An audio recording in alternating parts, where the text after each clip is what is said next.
कहानी की शुरुआत में एक केमिस्ट अपने क्लिनिक में एक गैंगस्टर का चेहरा बदल रहा होता है। ये गैंगस्टर पहले चाइनीज माफिया के लिए चोरी करता है, फिर उन्हें धोखा देकर सोना लेकर भाग जाता है। अब उसके पीछे पुलिस भी है और माफिया भी। बचने के लिए वो अपने अंकल के पास जाता है, जो उसे पहचान बदलने की सलाह देते हैं। बिना आधुनिक साधनों के उसका चेहरा दर्दनाक तरीके से बदल दिया जाता है और उसे नई पहचान मिल जाती है। उधर माफिया का खतरनाक आदमी ड्रैगन ली उसकी तलाश में निकलता है। खोजते खोजते वो केमिस्ट की दुकान तक पहुंच जाता है, जहाँ उसके लोग सब तहस नहस कर देते हैं और केमिस्ट को टॉर्चर करते हैं। सोना तो मिल जाता है, लेकिन गैंगस्टर नहीं। अंकल पहले ही उसे छिपने को कह चुके होते हैं, लेकिन अंकल को उस हालत में देखकर वो खुद सामने आ जाता है। फिर शुरू होती है सीधी भिड़ंत। ली उसे बुरी तरह पीटता है और एक नुकीली हड्डी उसके पेट में घुसा देता है। दर्द इतना होता है कि कोई भी हार मान जाए, लेकिन वो नहीं रुकता। आखिरी सांस तक लड़ने की जिद उसके अंदर अभी भी जिंदा होती है। ली उसे उठाकर जमीन पर पटकता है और गोली मारने ही वाला होता है कि तभी अचानक उसके अंकल पीछे से उसकी नसों में सुइयां चुभा देते हैं। कुछ पल के लिए ली का शरीर सुन्न पड़ जाता है। बस यही मौका था। गैंगस्टर पूरी ताकत से उस पर टूट पड़ता है, उसे लगातार मारता है, लेकिन ली भी कम नहीं था। वो कांच की बोतल उठाकर उसके पैर में घुसा देता है। अब हालत और भी खराब हो जाती है। अब वो ठीक से खड़ा भी नहीं हो पा रहा, इसलिए आखिरी ताकत जुटाकर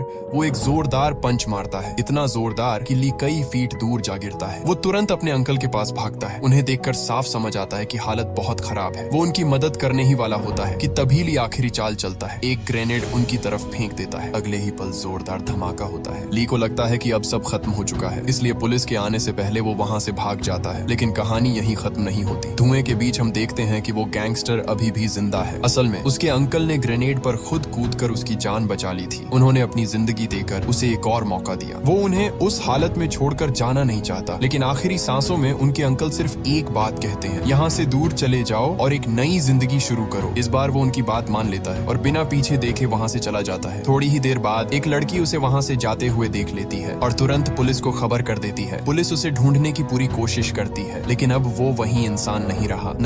नया नाम, नई पहचान।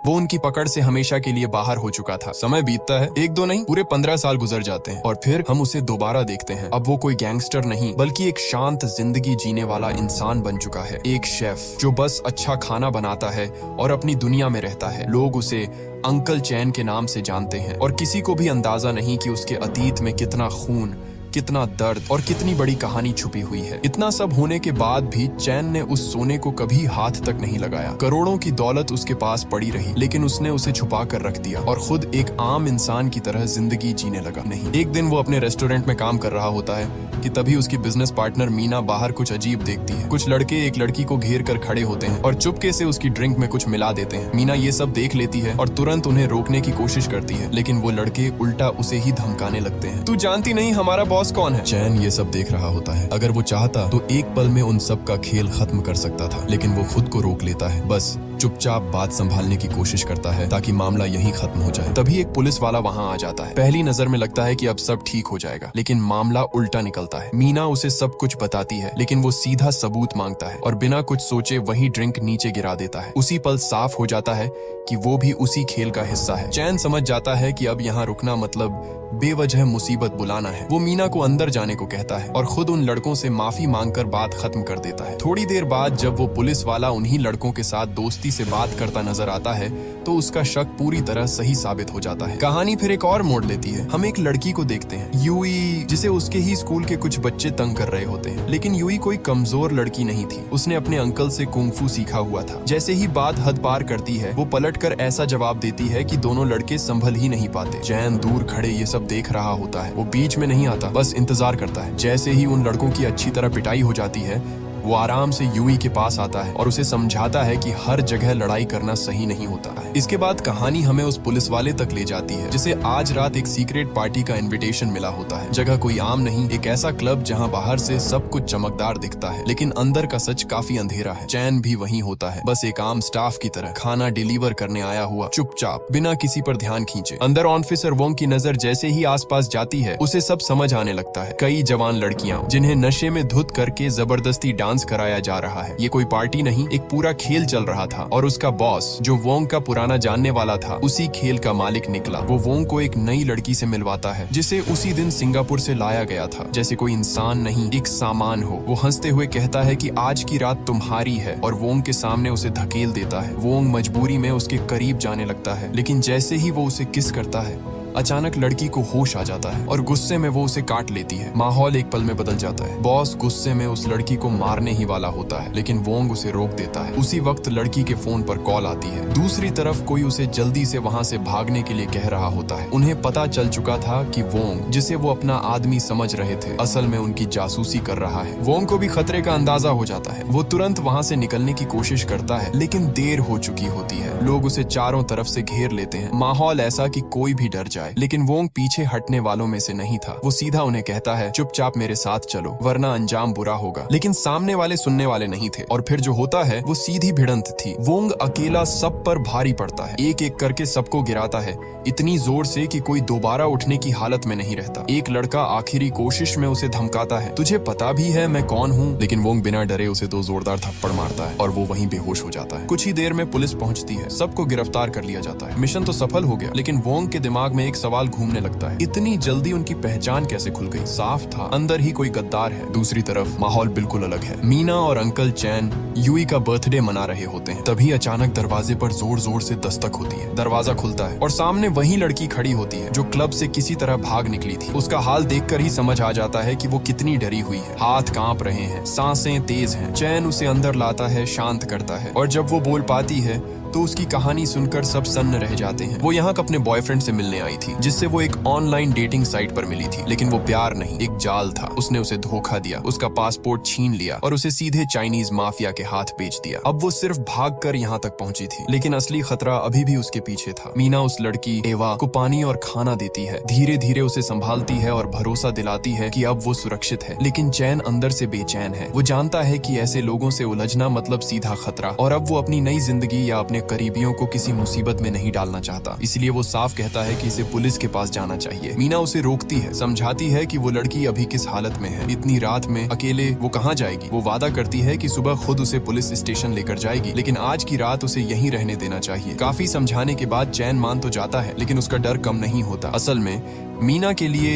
ये सिर्फ किसी अजनबी की मदद नहीं थी, ये उसकी अपनी कहानी का हिस्सा था। सालों पहले वो भी ऐसे ही इस अनजाने देश में फंसी थी। लोगों ने उसका इस्तेमाल किया, उसे तोड़ दिया। एक वक्त ऐसा भी आया जब उसने अपनी बेटी के साथ सब खत्म करने का फैसला कर लिया था, लेकिन उसी वक्त चैन उसकी जिंदगी में आया और उसे एक दूसरा मौका दिया। आज वो वही एहसान किसी और के लिए चुकाना चाहती थी। अगली सुबह सब कुछ अचानक बदल जाता है। मीना रेस्टोरेंट में सफाई कर रही होती है कि तभी कुछ लोग वहाँ आ पहुँचते हैं। वो उन्हें कहती है कि दुकान अभी बंद है, लेकिन वो बिना सुने जबरदस्ती अंदर घुस जाते हैं। उनकी नजर सिर्फ एक चीज ढूंढ रही होती है, एवा। थोड़ी देर में वो उसे ढूंढ लेते हैं, लेकिन बात यहीं खत्म नहीं होती। वो एवा के साथ साथ मीना की बेटी को भी उठा लेते हैं। मीना उन्हें रोकने की कोशिश करती है, लेकिन वो लोग उसे बुरी तरह पीटते हैं और दोनों को लेकर निकल जाते हैं। उधर चैन मार्केट से सब्जियां लेकर लौट रहा होता है, तभी रास्ते में उसकी गाड़ी को टक्कर मारकर पलट दिया जाता है। वो किसी तरह बाहर निकलता है, अपनी बेटी को बचाने के लिए भागने की कोशिश करता है, लेकिन पैर में लगी चोट उसे आगे बढ़ने ही नहीं देती। कुछ कदम बाद ही वो गिर पड़ता है, बेबस, कुछ भी करने के लायक नहीं। इसके बाद वो सीधे पुलिस स्टेशन पहुंचता है, उम्मीद के साथ कि शायद अब मदद मिलेगी, लेकिन एक पुलिस वाला उसे ठंडे लहजे में टाल देता है। घर जाओ, कुछ पता चला तो बता देंगे। फिर वो उसे ढेर सारी मिसिंग फाइल्स दिखाता है, जैसे कहना चाहता हो कि तुम अकेले नहीं हो। उसी वक्त वहाँ ऑफिसर वोंग आता है। उसकी नजर एक संदिग्ध आदमी पर पड़ती है, वही जो पहले भी उनके हाथ लग चुका था। रेड के दौरान उसके पास कुछ नहीं मिला था, इसलिए वो छूटने वाला था, लेकिन वोंग चुपचाप एक चाल चलता है। वो बिना किसी को बताए उसकी जेब डाल देता है और फिर बाकी पुलिस वालों से उसकी तलाशी लेने को कहता है। अब खेल पलटने वाला था और वोंग इस बार किसी भी कीमत पर सच बाहर निकालना चाहता था। वो उन फाइलों को ध्यान से देख ही रहा होता है कि अचानक उसकी नजर 2 चेहरों पर टिक जाती है, एक यूई और दूसरी वही लड़की जिसे उसने पिछली रात क्लब में देखा। ऐसा हो जाता है कि ये मामला कहीं ज्यादा बड़ा है और उसे ये भी पता है कि इस पूरे खेल का रास्ता किससे होकर जाता है। वो सीधे एवा के बॉयफ्रेंड तक पहुंचता है, वही जिसने उसे धोखा देकर इस जाल में फंसाया था। वोंग उससे पूछता है कि लड़की कहाँ है, लेकिन वो चालाकी दिखाता है, साफ मना कर देता है। कहता है कि बिना वकील के एक शब्द नहीं बोलेगा। वोंग हल्का सा मुस्कुराता है, जैसे उसे पहले से पता हो कि ये कब तक टिकेगा। वो गार्ड से कहता है कि इसके लिए कॉफी ले आओ और जैसे ही गार्ड्स बाहर जाते हैं माहौल बदल जाता है। कुछ ही मिनटों में बिना शोर किए वो उससे सब कुछ उगलवा लेता है। अब उसके पास वो जानकारी है जिसकी उसे तलाश थी। इसके बाद वो अपनी रिपोर्ट कमिश्नर साइमन को देता है और साइमन उसकी कामयाबी से काफी खुश नजर आते हैं। धीरे धीरे ये भी साफ होता है कि उनके बीच रिश्ता सिर्फ ऑफिस का नहीं है। साइमन उसके अंकल जैसे हैं, उन्होंने ही वोंग को इस मुकाम तक पहुंचाया। वही थे जिन्होंने उसे पुलिस की वर्दी तक का रास्ता दिखाया। फिर दोनों एक ऐसी जगह जाते हैं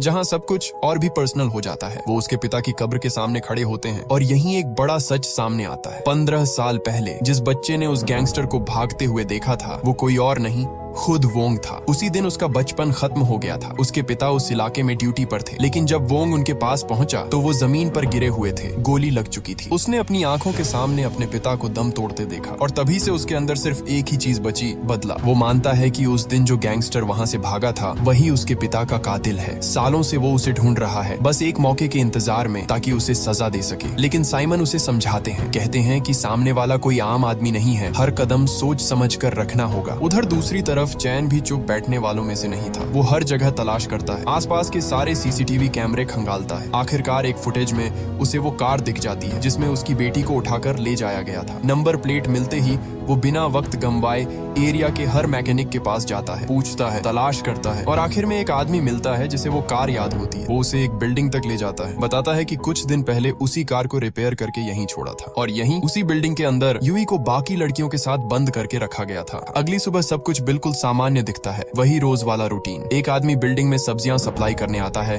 गार्ड्स उसे बिना शक के अंदर जाने देते हैं। लेकिन इस बार एक फर्क था, उन्हीं टोकरियों में से एक के अंदर चैन खुद छुपा हुआ था। सही मौके का इंतजार करते हुए वो चुपचाप अंदर पहुंच जाता है, बिना किसी को भनक लगे। उधर दूसरी तरफ ऑफिसर वोंग भी उसी बिल्डिंग तक पहुंच चुका होता है। अब उसे अपने ही डिपार्टमेंट पर भरोसा नहीं रहा था, इसलिए वो अकेले ही सबूत जुटाने का फैसला करता है। वो दीवार फांद कर अंदर घुसता है और जैसे ही अंदर पहुंचता है कुछ डॉक्टरों की बातें सुन लेता है। वो किसी पेशेंट की आंख निकालने की बात कर रहे होते हैं, बिल्कुल ऐसे जैसे ये कोई आम ऑपरेशन हो। वोंग का शक अब यकीन में बदल जाता है, ये जगह सिर्फ लड़कियों को कैद करने तक सीमित नहीं, यहाँ ऑर्गन ट्रैफिकिंग भी हो रही है। उसी वक्त ऊपर की तरफ चैन धीरे धीरे आगे बढ़ता है और जो वो देखता है वो किसी बुरे ख्वाब से कम नहीं होता। लड़कियों को कैमरे के सामने खड़ा किया गया है, उन्हें मजबूर किया जा रहा है कि मुस्कुराओ, अच्छा दिखो, क्योंकि उनकी ऑनलाइन नीलामी हो रही है। जो लड़की इनकार करती है उसे बेरहमी से पीटा जाता है। यहाँ बस एक ही नियम चलता है, या तो हंसते हुए बिक जाओ या फिर तुम्हारे शरीर के टुकड़े करके बेच दिए जाएंगे। उधर वोंग तलाश करते करते तीसरी मंजिल तक पहुंच जाता है जहाँ उसे एवा मिलती है। वो उसे देखते ही टूट जाती है, रोते हुए मदद की भीख मांगती है। वोंग के लिए वो पल आसान नहीं था, लेकिन उसे पता था कि अगर अभी जल्दबाजी की तो पूरा नेटवर्क बच निकलेगा। वो उसे भरोसा देता है, मैं वापस आऊंगा, और आगे बढ़ जाता है। थोड़ी ही देर में वो एक कमरे में पहुंचता है और वहाँ जो दिखता है वो उसकी सोच से भी ज्यादा खौफनाक था। एक लड़की की लाश जिसके सारे ऑर्गन्स निकाल लिए गए थे। दूसरी तरफ चैन एक गार्ड का पीछा करते हुए एक कमरे तक पहुंचता है। अंदर कई लड़कियां बंद होती हैं। तभी उसकी नजर जमीन पर पड़ी एक छोटी सी टॉफी पर जाती है, वही टॉफी जो उसने यूई को उसके बर्थडे पर दी थी। बस अब उसे यकीन हो जाता है कि उसकी बेटी यहीं थी। गुस्से में वो उस गार्ड पर टूट पड़ता है, उसे बेहोश कर देता है। लेकिन अगले ही पल सच सामने आता है, यूई को कल रात ही कहीं और शिफ्ट कर दिया गया था और बाकी लड़कियों की हालत देखकर वो समझ जाता है। उनके पेट पर पड़े कट्स साफ बता रहे थे कि आज रात इनके साथ क्या होने वाला है। वो उन्हें बचाना चाहता है, लेकिन तभी वहाँ वोंग आ जाता है। चैन उसे देखते ही भड़क उठता है, क्योंकि उसके दिमाग में एक ही बात बैठ चुकी थी कि पुलिस भी इस पूरे खेल में शामिल है। बिना कुछ सोचे वो वोंग पर हमला कर देता है। वोंग उसे रोकने की कोशिश करता है, समझाता है कि वो दुश्मन नहीं है, लेकिन चैन के लिए अब किसी पर भरोसा करना नामुमकिन था। उसने जो कुछ देखा था उसके बाद हर चेहरा उसे झूठा लग रहा था। शोर सुनकर एक गार्ड ऊपर आ जाता है, लेकिन चैन और वोंग तुरंत दरवाजे के पीछे छुप जाते हैं। गार्ड जैसे ही आगे बढ़कर निकलता है, दोनों फिर आमने सामने आ जाते हैं और लड़ाई फिर से शुरू हो जाती है। इस बार भिड़ंत इतनी तेज होती है कि पास रखी एक अलमारी गिर जाती है और बस यही आवाज सबको अलर्ट कर देती है। नीचे बैठे हैंडलर को समझ आ जाता है कि ऊपर कुछ गड़बड़ है। वो तुरंत सारे गार्ड्स को थर्ड फ्लोर पर भेज देता है, लेकिन तब तक चैन और वोंग के बीच की गलतफहमी साफ हो चुकी होती है। अब दोनों एक दूसरे के खिलाफ नहीं, साथ खड़े होते हैं और फिर शुरू होती है असली लड़ाई। चारों तरफ से गार्ड्स टूट पड़ते हैं, लाठी डंडे हथियार जो भी हाथ में है लेकर, लेकिन वोंग एक एक को गिराता चला जाता है, जैसे उसे रुकना आता ही नहीं। जो उसके हाथ से बचते हैं उन्हें चैन खत्म कर देता है। दोनों मिलकर हर आने वाले को रोकते हैं, लेकिन गार्ड्स की तादाद बढ़ती ही जा रही थी। हालात ऐसे हो जाते हैं कि संभालना मुश्किल लगने लगता है। तभी चैन 15 साल बाद एक बार फिर अपनी पूरी ताकत लगाता है, एक जबरदस्त वार, और सामने खड़े कई लोग एक साथ जमीन पर गिर जाते हैं। वोंग कुछ पल के लिए रुक जाता है। एक मामूली शेफ में इतनी ताकत, उसे यकीन ही नहीं होता। लेकिन तभी उसकी नजर चैन के पैर पर पड़ती है, वही पुरानी चोट, वही निशान, और अचानक सब कुछ जुड़ जाता है। उसे याद आता है 15 साल पहले जिस आदमी ने उसके पिता को मारकर भागा था, उसके पैर में भी ऐसी ही चोट थी। अब उसे समझ आ जाता है चैन ही वो आदमी है। लेकिन ये सच जानने के बाद भी वो कुछ नहीं करता, क्योंकि अभी वक्त बदले का नहीं, मिशन का था। वोंग तुरंत बैकअप बुलाता है। बाहर से उसका आदमी दीवार तोड़कर अंदर घुसता है और उसी मौके का फायदा उठाकर वो तीनों वहां से निकल जाते हैं। मिशन मिशन अधूरा रह जाता है और इसी बात पर वो गुस्से में साइमन के पास पहुंचता है। लेकिन साइमन उसे उल्टा डांट देता है, कहता है कि अकेले जाकर तुमने सिर्फ अपनी नहीं पूरे प्लान की जान खतरे में डाल दी। वोंग के पास पक्के सबूत थे, लेकिन फिर भी साइमन उसे आगे बढ़ने से रोक देता है, यहाँ तक कि वो उसे ड्रैगन ली के आदमियों को छोड़ देने का ऑर्डर देता है। अब वोंग को समझ नहीं आता आखिर ऐसा क्या है जिससे साइमन डर रहा है। वो जवाब चाहता है, लेकिन लगता है साइमन पूरी सच्चाई बताने से बच रहा है। उधर दूसरी तरफ एवा की हालत और भी खराब हो चुकी होती है। उसे पकड़कर सीधे ड्रैगन ली के पास लाया जाता है, वही जो इस पूरे ह्यूमन ट्रैफिकिंग नेटवर्क का असली मालिक है। उसकी एक अजीब आदत होती है, हर खूबसूरत लड़की की पेंटिंग बनाकर अपने घर में सजा कर रखता है, जैसे वो इंसान नहीं कोई ट्रॉफी हो। वो गुस्से में उस लड़के को सजा देता है जिसने पुलिस तक खबर पहुंचाई थी। उसके मुंह में कई ब्रश ठूंस देता है और कहता है एक भी गिरा तो खत्म। तभी वहाँ एक लड़की आती है जो इस पूरे काम में ली की मदद करती है और यहीं एक और बड़ा राज खुलता है। 15 साल पहले ये पूरा नेटवर्क उसके पिता चलाते थे, लेकिन फिर चैन आया और उसने उसके पिता को खत्म कर दिया। उसके बाद से ये पूरा साम्राज्य ड्रैगन ली के हाथ में चला गया।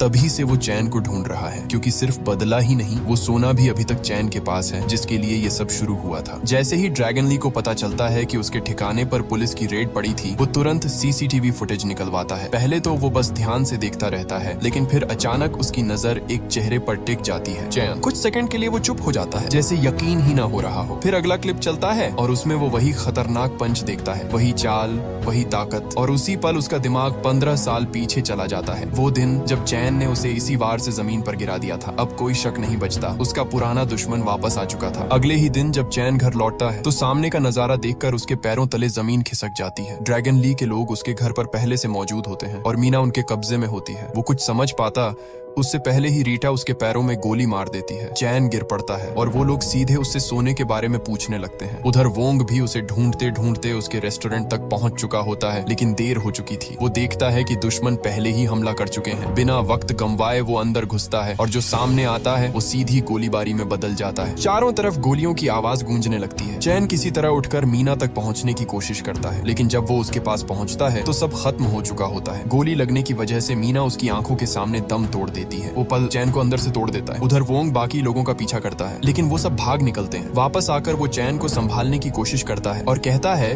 कि उसे पुलिस स्टेशन चलना होगा, लेकिन चैन अब सुनने की हालत में नहीं था। दर्द, गुस्सा, पछतावा सब एक साथ फूट पड़ता है। उसे लगता है कि अगर वोंग वहाँ नहीं आता तो शायद मीना अभी जिंदा होती, और इसी गुस्से में वो वोंग पर हमला कर देता है। दोनों के बीच जबरदस्त लड़ाई होती है, लेकिन चैन उसे मारता नहीं, बस उसे काबू में करके वहीं बांध देता है और खुद वहाँ से निकल जाता है। वोंग खुद को छुड़ाकर उसे ढूंढने की बहुत कोशिश करता है, लेकिन चैन जैसे हवा में गायब हो चुका होता है। मजबूर होकर वो साइमन को फोन करता है, लेकिन वो किसी जरूरी मीटिंग का बहाना बनाकर कॉल काट देता है। यहीं से शक और गहरा हो जाता है। वोंग बाहर निकलता है और तभी उसकी नजर साइमन पर पड़ती है, जो खुद वहाँ मौजूद होते हैं। अब मामला सीधा नहीं रहा। वोंग चुपचाप उनका पीछा करता है और जो सच सामने आता है वो उसके लिए सबसे बड़ा झटका होता है। ड्रैगन ली तक सारी खबर पहुंचाने वाला कोई और नहीं, उसका अपना अंकल साइमन था। जिस इंसान को वो अपना सहारा मानता था वही गद्दार निकला। वोंग के लिए ये मानना आसान नहीं था, लेकिन साइमन उसे समझाने की कोशिश करता है। वो कहता है कि जो उसने किया वो मजबूरी थी। जब वो इस शहर में आया था तब यहाँ 6 अलग अलग क्रिमिनल गैंग्स का राज था। हर तरफ अराजकता थी। सालों की मेहनत के बाद उसने सबको खत्म कर दिया और अब सिर्फ एक बचा है, ड्रैगन ली। लेकिन वोंग को ये बात बिल्कुल गलत लगती है। उसके हिसाब से साइमन ने शहर को बचाया नहीं, बल्कि एक ही राक्षस को इतना ताकतवर बना दिया कि अब वही सब कुछ कंट्रोल कर रहा है। पहले जहाँ 6 गैंग्स मिलकर क्राइम करते थे, अब वही सब कुछ अकेला ड्रैगन ली कर रहा है। उधर चैन अकेला बैठा होता है, टूट चुका, लेकिन हार नहीं मानता। तभी उसके फोन पर एक वीडियो आता है। जैसे ही वो प्ले करता है उसकी सांसें रुक जाती हैं। स्क्रीन पर यूई होती है, डरी हुई, बंधी हुई, और उसके साथ जो हो रहा है वो देखना भी मुश्किल है। वीडियो के साथ साफ धमकी दी जाती है, सोना लेकर हमारे अड्डे पर आ जाओ वरना तुम्हारी बेटी को बेच दिया जाएगा। अब उसके पास कोई और रास्ता नहीं बचता। वो सालों से छुपा कर रखा हुआ सारा सोना बाहर निकालता है और बिना देर किए उनके ठिकाने की तरफ निकल पड़ता है। दूसरी तरफ माहौल और भी डरावना होता जा रहा है। लड़कियों को एक एक करके स्कैन किया जा रहा है जैसे कोई सामान हो, और फिर उन्हें कंटेनरों में बंद करके कहीं भेजने की तैयारी चल रही है। हर सेकंड के साथ वक्त हाथ से निकल रहा था। तभी चैन वहां पहुंचता है अपने साथ सोना लेकर। ड्रैगन ली उसे देखता है, फिर सोने को चेक करता है, लेकिन उसके चेहरे पर संतोष नहीं, शक होता है। वो कहता है इतना ही है, बाकी कहाँ है? चैन सीधा जवाब देता है, पहले मेरी बेटी को छोड़ो फिर सब बताऊंगा। लेकिन ली यहाँ सौदा करने नहीं आया था। वो चैन की आंखों के सामने ही यूई को टॉर्चर करना शुरू कर देता है। उसके पैरों के नीचे नुकीले कांच के टुकड़े गिरा देता है। यूई चीख उठती है और वो आवाज चैन के अंदर तक चीर देती है। अब वो खुद को रोक नहीं पाता। अपनी बेटी को उस हालत में देखकर आखिरकार वो टूट जाता है और बता देता है कि बाकी सोना कहाँ छुपाया है। काम पूरा होते ही ली पीछे हटता है और एमी की तरफ देखता है। वो उसे इशारा करता है, अब तुम्हारी बारी। एमी, जो 15 सालों से इस पल का इंतजार कर रही थी, वो धीरे धीरे आगे बढ़ती है। हाथ में सोने की भारी ईंट उठाती है और बिना रुके चैन पर बरसने लगती है। हर वार में गुस्सा, दर्द और बदले की आग होती है। चैन खून से लथपथ हो जाता है, लेकिन वो कुछ नहीं करता, जैसे ये सजा वो खुद स्वीकार कर चुका हो। लेकिन जैसे ही वो आखिरी बार करने वाली होती है, अचानक चारों तरफ हलचल मच जाती है। पुलिस फोर्स वहां पहुंच चुकी होती है और पूरे इलाके को घेर लेती है।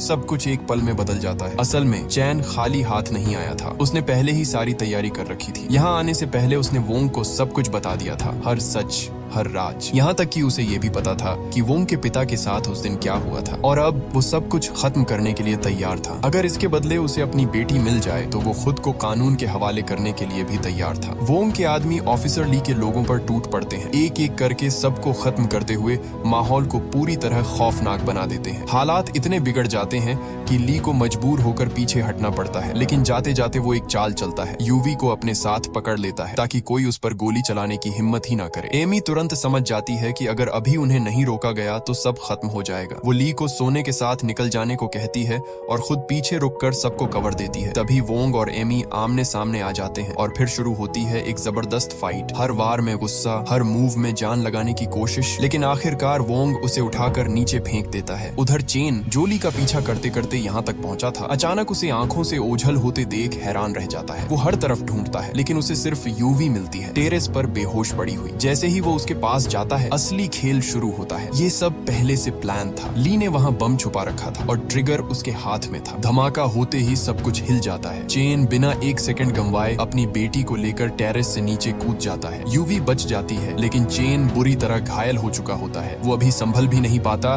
कि ली फिर उस पर हमला कर देता है उसे खत्म करने के लिए, लेकिन ठीक उसी वक्त वोंग आ जाता है और ली पर गोली चला देता है। अब दोनों के बीच सीधी भिड़ंत शुरू होती है। गोलियों की बारिश, हर तरफ खतरा, लेकिन जल्दी ही ली की गोलियां खत्म हो जाती हैं। अब वो अपने असली अंदाज में आता है, हाथों से लड़ाई। कुंग फू और मार्शल आर्ट्स में माहिर ड्रैगन ली के सामने वोंग टिक नहीं पाता, फिर भी हार मानने को तैयार नहीं होता। जैसे ही ली आखिरी वार करने वाला होता है, तभी अचानक शहर अपनी जान की परवाह किए बिना बीच में कूद पड़ता है और वोंग की जान बचा लेता है, लेकिन इसकी कीमत उसे खुद चुकानी पड़ती है। गोली उसके शरीर को चीर देती है। यूवी मदद के लिए दौड़ती है, लेकिन ली उसे भी पकड़ लेता है और बिना सोचे समझे बिल्डिंग से नीचे फेंक देता है। सब कुछ एक पल में खत्म होता नजर आता है, मगर तभी रैन वक्त पर पहुंचता है और उसका हाथ पकड़ लेता है। ली अब दोनों को खत्म करना चाहता है, लेकिन खेल पलट जाता है। चेन उसे पकड़कर खुद उसके साथ नीचे कूद जाता है। वो चाहता तो उसे वहीं खत्म कर सकता था, मगर उसके पास एक और मकसद था, सच निकलवाना। और आखिरकार बातों बातों में ली खुद अपनी जुबान से राज खोल देता है। 15 साल पहले उसने ही अपने बॉस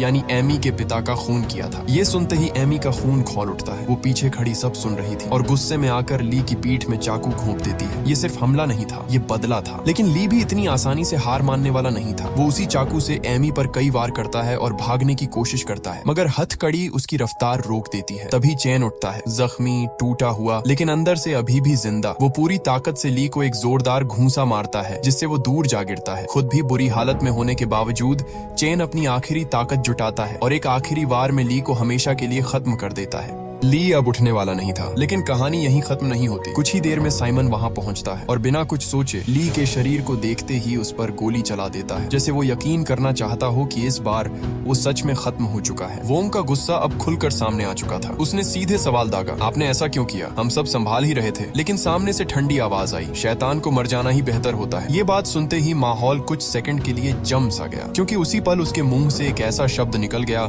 जिसने वोंग को अंदर तक हिला दिया। बिल्कुल वही शब्द जो उसके पिता ने मरने से पहले कहे थे। अब शक यकीन में बदल चुका था। वोंग ने बिना कुछ कहे ली की गन साइमन को पकड़ा दी, लेकिन साइमन ने मौके का फायदा उठाया। उसने उसी गन को घुमाकर वोंग के सिर पर तान दिया और फिर जो सच सामने आया उसने सब कुछ बदल दिया। उस दिन चेन ने नहीं बल्कि साइमन ने ही उसके पिता को मारा था। क्यों? क्योंकि अगर वो ऐसा नहीं करता तो उसके पिता खुद ली को खत्म कर देते और फिर साइमन के हाथ कुछ नहीं लगता। वो ठंडे लहजे में बोलता है, मैंने हमेशा तुम्हें दूर रहने का मौका दिया, पर सोचा नहीं था कि तुम भी अपने बाप जैसे ही निकलोगे। और इतना कहकर वो ट्रिगर दबा देता है। क्लिक।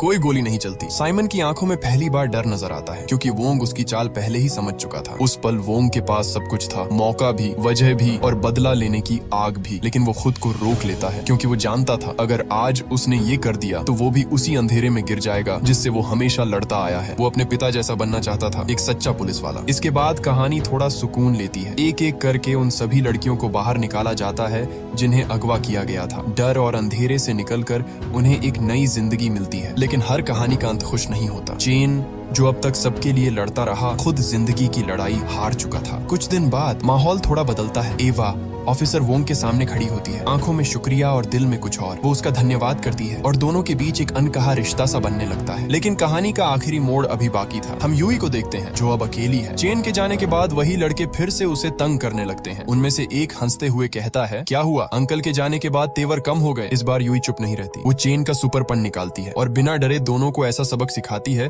कि उनकी अकड़ वहीं खत्म हो जाती है। तभी ऑफिसर वोंग वहां पहुंचता है। उसकी आवाज में अब पहले से भी ज्यादा सख्ती होती है। अगर दोबारा यूई को तंग किया तो सीधे जेल जाओगे। लड़के बिना पीछे देखे वहां से भाग जाते हैं। अब चेन तो नहीं था, लेकिन उसकी जगह वोंग ने ले ली थी। अब वही यूई का ख्याल रखने वाला था। और इसी एहसास के साथ ये कहानी यहीं खत्म हो जाती है।